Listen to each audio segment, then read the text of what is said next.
livro Epístola de Paulo aos Filipenses, capítulo de número 2. Epístola de Paulo aos Filipenses, capítulo de número 2. Vamos ler apenas esse versículo que servirá de base para a nossa reflexão desta noite. Glória a Deus. Filipenses, capítulo de número 2 e versículo de número 9. Filipenses 2, 9. Bendito seja o nome do Senhor. Não vou demorar muito, serei rápido aqui, para não enfadar os irmãos. Mas, quantos querem continuar ouvindo a voz de Deus? Diga amém. Amém. Glória a Deus. Então, Deus continuará falando ao seu coração. O texto bíblico diz assim: Por isso também Deus o exaltou soberanamente e lhe deu um nome que é sobre todo o nome. Vou repetir para você que não conseguiu acompanhar. Por isso também Deus o exaltou soberanamente e lhe deu um nome que é sobre todo o nome. Amém? Você pode aceitar dando glória a Deus? Repita comigo: o nome acima de todos os nomes. O nome acima de todos os nomes. Todos nós sabemos que qualquer pessoa ou qualquer objeto existente é caracterizado ou identificado pelo seu nome. Nome fala de identidade. Nome fala de identificação. Se você quiser conhecer uma pessoa, começa a partir do nome.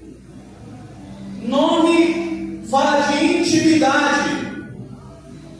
Nome fala de conhecimento. Aliás, dentro da perspectiva de atendimento pessoal, onde existe uma relação entre cliente e empresa, é muito importante que o cliente saiba o nome da empresa e a empresa saiba o nome do cliente. Essa inter-relação é importante, porque gera vínculos. Nome fala de posteridade ou descendência. Todos nós, ao nascermos, recebemos o nome e também o sobrenome. Esse nome vai identificar quem você é. O seu sobrenome vai identificar a família que você veio. Então isso é importante, saber o nome. E se nós fôssemos voltar um pouco mais e analisar de uma forma mais profunda a história, não somente bíblica, mas também secular, nós vamos identificar pessoas que tiveram uma proporção na sociedade e nós sabemos muito bem por causa do seu nome. Pessoas que se destacaram em todos os ramos da sociedade e nós conhecemos porque essas pessoas tiveram ou saíram do anonimato e foi para o estrelismo ou estrelado. E se nós fôssemos fazer aqui algumas perguntas, por exemplo, quem é que no meio futebolístico é comparado ao rei? Nós sabemos, é Edson Arantes do Nascimento.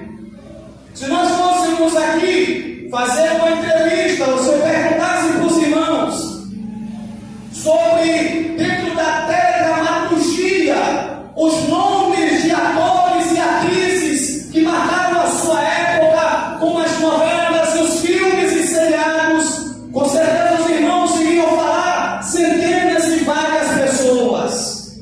No mundo musical, se perguntássemos aqui nesta noite, eu fizesse uma pergunta para você: quem no nosso país é considerado um dos reis da música? Nós vamos saber o nome dele por nome Roberto Carlos.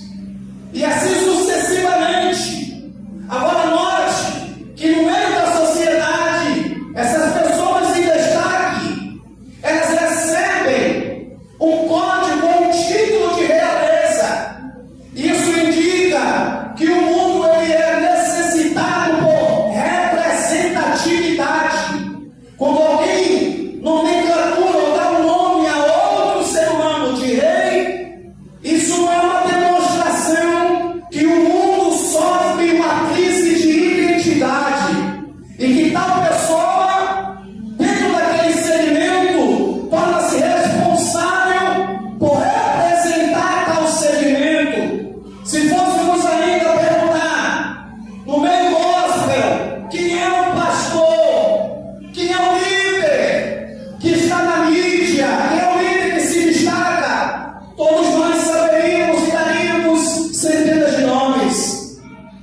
Jesus é o nosso conselheiro perfeito. Ele conhece os nossos corações. Ele demonstra o seu poder. Ele demonstra o seu conhecimento. Ele vai no mais profundo do coração do homem. Ele vai e penetra o mais profundo dos sentimentos humanos. O profeta melhor dizendo, o salmista disse: ainda que uma palavra se formasse no meu intelecto, tu já sabes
partir dele, ele trouxe esperança, ele trouxe amor, ele trouxe reconciliação do homem para com Deus. Jesus, ele não somente tem um nome poderoso, mas o seu nome é relevante durante toda a história da humanidade.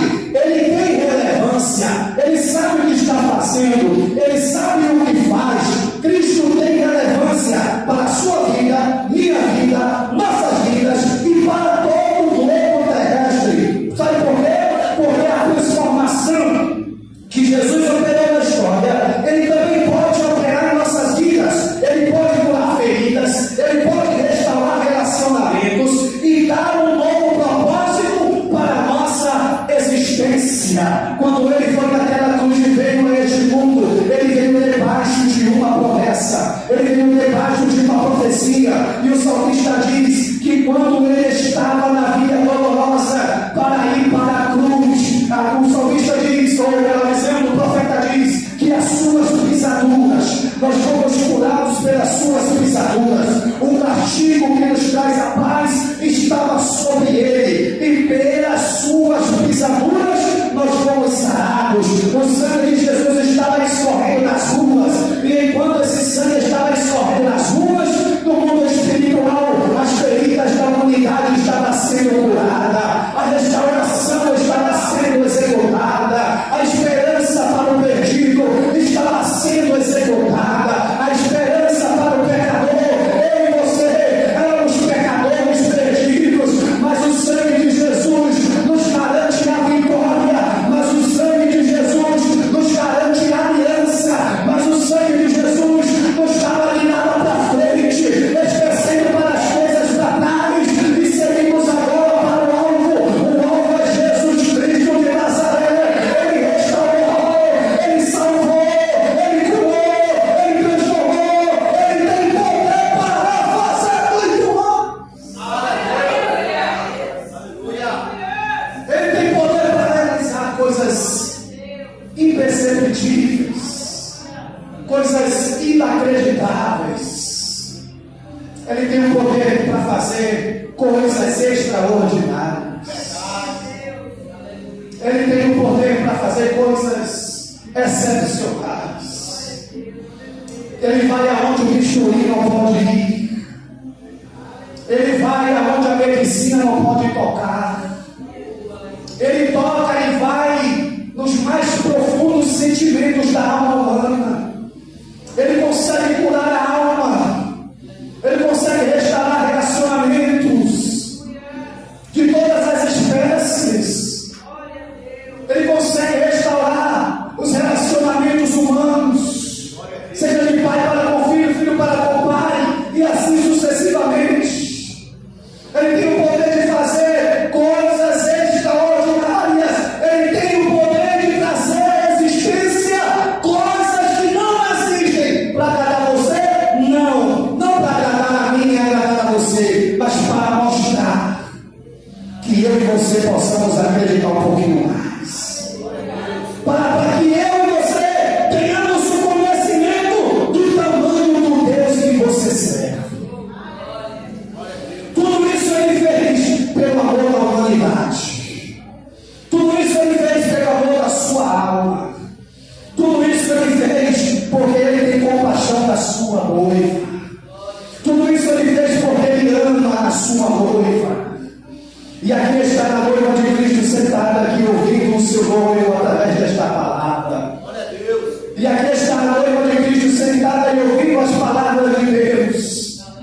E te dando uma injeção de ânimo, te dando uma injeção para que você possa continuar um pouco mais, para que você não desista.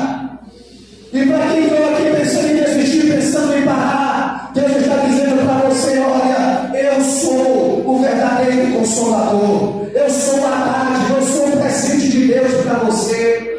Olha, eu quero me relacionar com você, eu quero impactar a sua história, eu quero ser relevante na sua vida, eu quero mudar a circunstância da sua casa, da sua história, eu quero fazer algo aí, eu quero trabalhar ali. Deixa Jesus trabalhar ali. Glória a Deus. Ele é maravilhoso, conselheiro, Pai da eternidade. príncipe da paz. Ele é o herói das nossas vidas. Ele é o amado das nossas almas. Ele é a estrela da manhã. Ele é o nosso refúgio e fortaleza. O socorro bem presente na hora da sua angústia.